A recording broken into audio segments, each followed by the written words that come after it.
So, normally we try to end at a certain time, but sometimes our guests are just so great. And then I run over because I just like having conversations and listen. I'm listening and learning just like you all are. So I'm going to bring in the co-founders of, as we talk about, of the R&B Club. And we're going to go over a little bit because I am so excited about what they've been doing in the DMV. So I'm looking forward to my conversation now with Ashley-Dior Thomas, Julian Kimble, and Justin Tinsley. Sorry for keeping you all waiting, but I'm so glad that you're here with us today to talk about the R&B Club. I feel like I've been missing out on this. It's okay. Ashley, I'm glad you called me. I'm like, how come I haven't been invited to the party? But I know I can be there now. So absolutely.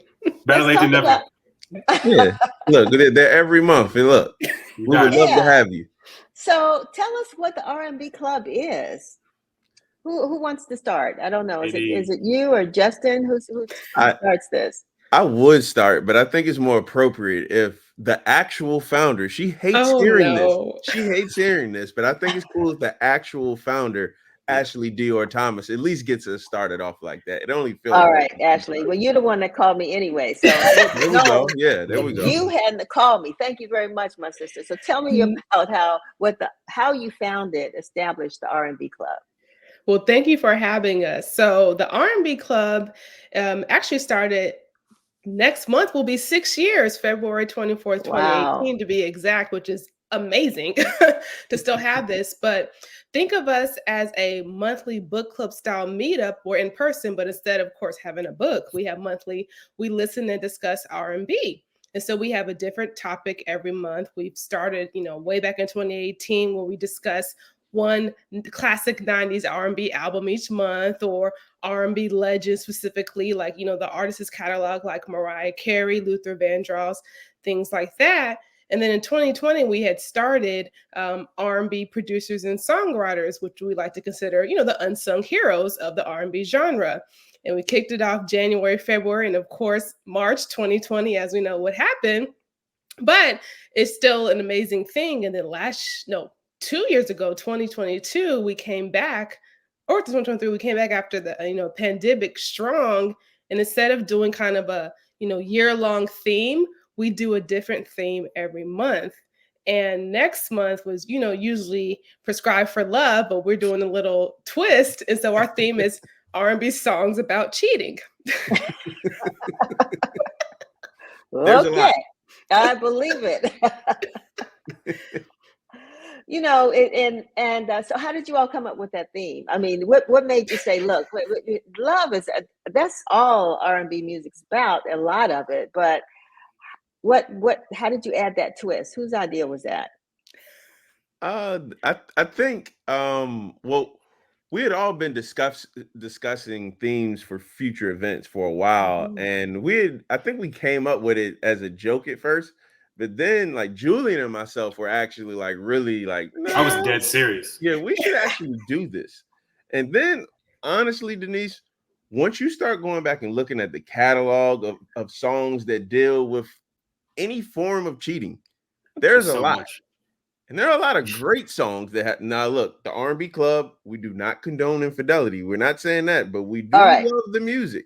And being that the event is February 11th, it's not like it's on Valentine's Day when we're doing this. And lo and behold, we told people we were doing this event, and the feedback has been very interesting in a very positive way, I must say.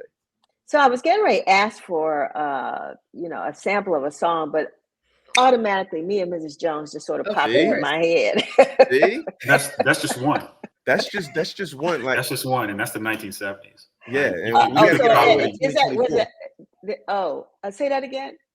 So we got. That's just the. Go ahead, Justin. You got it. No. Julian was like, that's just the 70s, and we go all the way from sometimes the 60s to the present day if it calls for that. So it's the think of it like a magic school bus through time, but we're eating, we're having good drinks, we're listening to good music and discussing. And something else that we have to say now, especially now that we're popping up on people's radars more and more. Please say it. we don't actually have the artists come. Like Right. just this past month, we celebrated Babyface. Again, it was our second time highlighting Babyface. And we had to tell people, because in previous months they thought the actual artist was going to show up, and we had to tell people, like, as much as we would love that, Kenneth Edmonds will not be at our event, but we will be discussing his catalog. Yet. Yeah. There you go. Yeah. Put it in the universe. Yeah. Because you know, the thing about it is, it's very.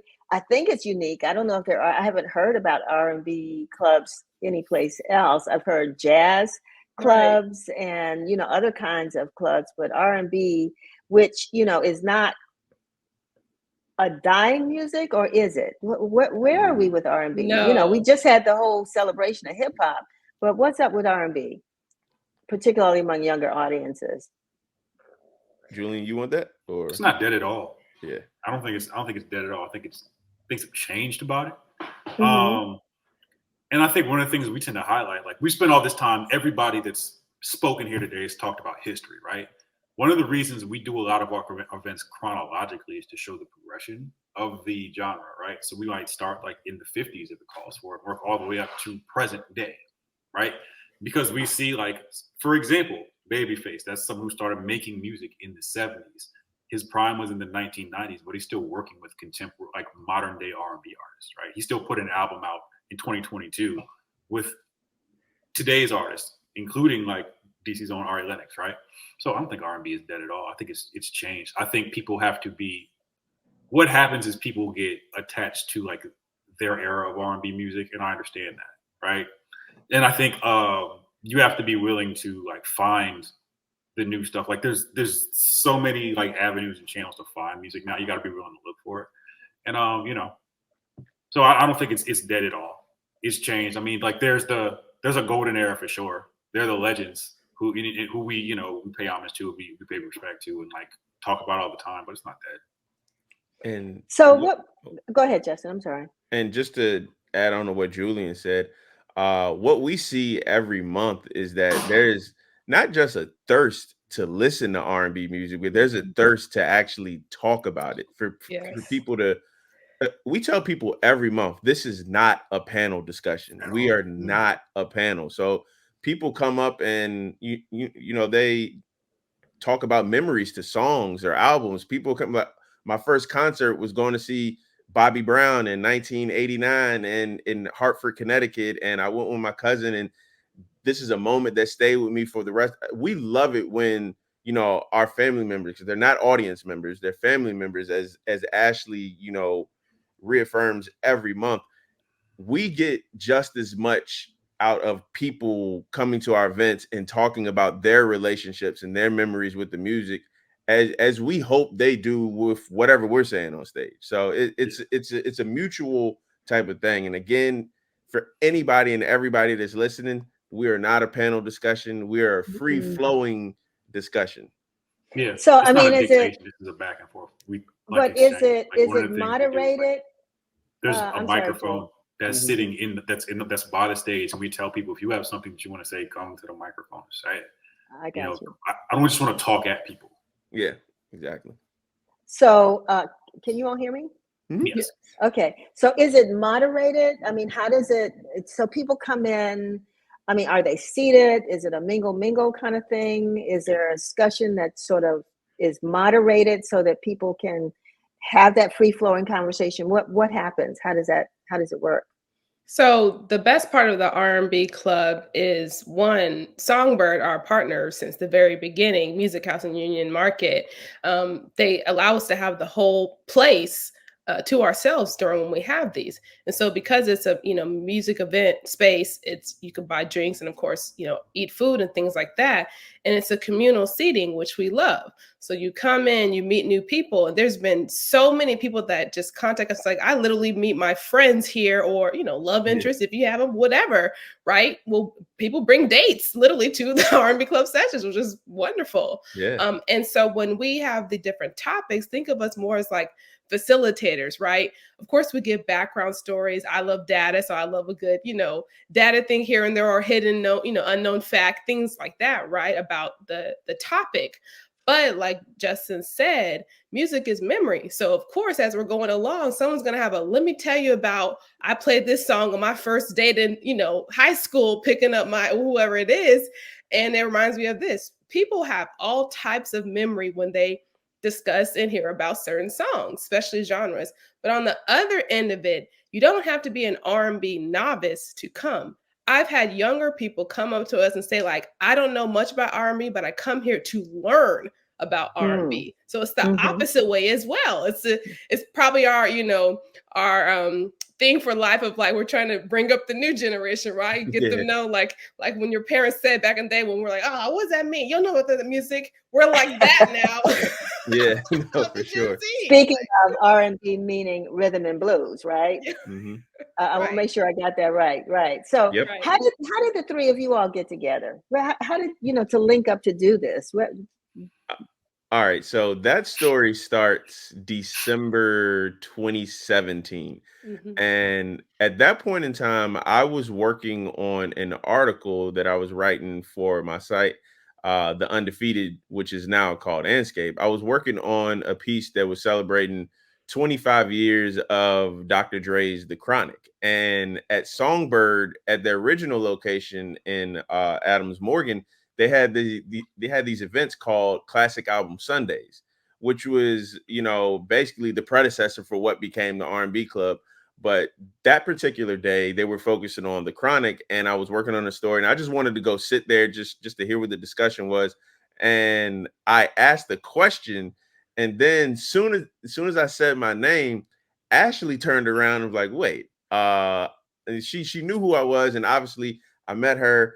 And it was a great event. But afterwards, it was myself, it was Ashley, and another one of our co-founders who since has moved on to Nashville, Tennessee, Marcus Dowling. We immediately understood that all of us were music nerds. And I don't know, we were just, sharing drinks, just having a good conversation. Ashley says, like, this was a great event, but I don't see anything like this for R&B. And all three of us were like R&B nuts, R&B super fans. And to make a long story much, much shorter, we meet again a couple of days later, and we basically write out the framework for what became the R&B Club. In February 2018, at SongByrd in Adams Morgan, the same place where that Classic Album Sundays was, we did our first event on Jodeci's Diary of a Mad Band. Now, one of the family members who was in the audience was our brother Julian Kimble. And I've known Julian for a long time. He's been one of my favorite writers for as long as I can remember. So I knew he knew what he was talking about. And Julian knew so much about that album because he knows so much about a ton of different things. We were just like, hey, man, you want to come up here? And honestly, Julian has never left, and we don't want him to leave because the R&B Club doesn't exist without Julian. So that's the backstory. We're all really good friends, and we all have mutual interests. And not to take up all the time, but I think Ashley said she loves data, and that's her thing. All of us have like a different pocket of how we like to talk about the music, which hopefully the people who come they recognize that and they understand that we're all coming from a place of love, but we all come from. I love backstories to songs. I love backstories to albums. I know Julian does as well, but Julian is like a master of breaking down like the technical aspects of songs. And Ashley just has data just oozing out of her ears at all times. So it just makes for a great experience, at least I think. And I'm biased, of course, but I do think it makes for a great experience every month. Let me ask you also, because now we're gonna have to wrap this up, but how let's talk about the diversity of your audience, because I can imagine that they're the young and old, there are all kinds of people that are coming to this event. But tell me, what is it so folks can feel welcome? Oh yeah. It is multi-generational, and we're literally not saying that. You could look, if you go to our social media, especially Instagram, the R&B Club DC, you will see the audience and the people. I remember a couple of months ago, we had parents, older family members, and their daughter flew in from Atlanta to attend one of our sessions. And I was like, wow, this is amazing. And I know when we were at the older location of SongByrd in Adams Morgan, there was a couple, I will never forget them, who would come from Philadelphia and visit DC around when our R&B Club sessions were.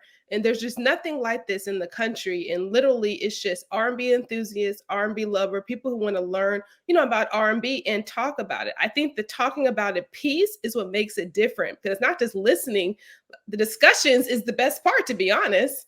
So that says a lot about, But I'm also curious when I say diversity as well, and thank you for addressing that. But also, our music is loved by everybody, right? Yeah. We don't always. Well, Ashley, that's where your data comes in, because we know a lot of times who's buying our music, right? Mm-hmm. But are those people also showing up, at the events? I mean, multicultural. That's what I'm trying to get to. It's definitely absolutely. It's definitely multicultural. I would venture to say that the majority of the people who come out and see us every month are Black, but mm-hmm. we've had young, old, Black, white, Hispanic. It doesn't matter. You come there with the intention of loving the music, right. and that's really what it is. But I would venture to say the majority of the people who come out every month, they do look like us, and that's a beautiful thing, and it's a beautiful commitment, and we owe it to them, because they take time out of their Sundays, 2 hours, sometimes it's 3 hours if we get a really good event, which is most of them these days, you know what I mean? But we owe it to them, because we're not a club without the people who come to support these events, and we understand that every month. So I wanted to make this point. Sorry, Denise. I wanted to make sure we emphasize this point, that we are an in-person meetup only for a reason. We're not on a platform. It's not streamed anywhere. It's not a podcast. And the reason why we keep that integrity of it is when you have something where people are physically coming out of their house and they want to discuss, backstories or, things that remind them of music, sometimes we don't need to be broadcast for everyone to hear. And then if people are much more open, but at the same time, it's one of those things where if you miss this month's event and you hear how good it was, I'm like, oh, I need to come, because I'm not going to see it anywhere else. So we really, really emphasize that we built this in-person community for 6 years now with no other, technology or things like that. And we're still going strong and growing. Yeah, well, that's how they got all those people out there at the March on Washington in 19, what is it, 19, why am I getting the year? 1960, 1963. Yeah, thank you. So, good. That was a great history moment for us all. But, because it was word of mouth, pretty much telephone, what have you. And everybody was there. When is your next event? And I know what the theme is, but when is it? Is that something we can share? Sure. Yes. Okay. February 11th. And again, it's at, give us the location. SongByrd Music House. Okay. Market. And is there a cost to participate? Yes. If you go to our Instagram and or Twitter, at the R&B Club DC, which I think is on the screen now, you can see the links for that. They are selling fast, so this topic is people love the topic. So February 11th at 12 p.m. at SongByrd, we are there every single month at the same place. So check us out. It sounds like a lot of, I was about to say, it sounds like a lot of fun, and you leave with information. You become educated and entertained. So I want to thank you all for being with us, for sharing this with us, for letting us know that this is an opportunity for all of us to participate in. So hopefully I will see you at one of these R&B. Tori Collins has been sending me notes. Come on out, Denise. Come join us, and giving us, the links there. So I appreciate that, Tori. I look forward to meeting you and being there. And all of our other folks who've been chiming in and saying, look, we're excited about it. So thank you so much for being with us. Thank you. Thank you. All right. And keep us informed. Will do. All righty. All right. Thanks much, you all.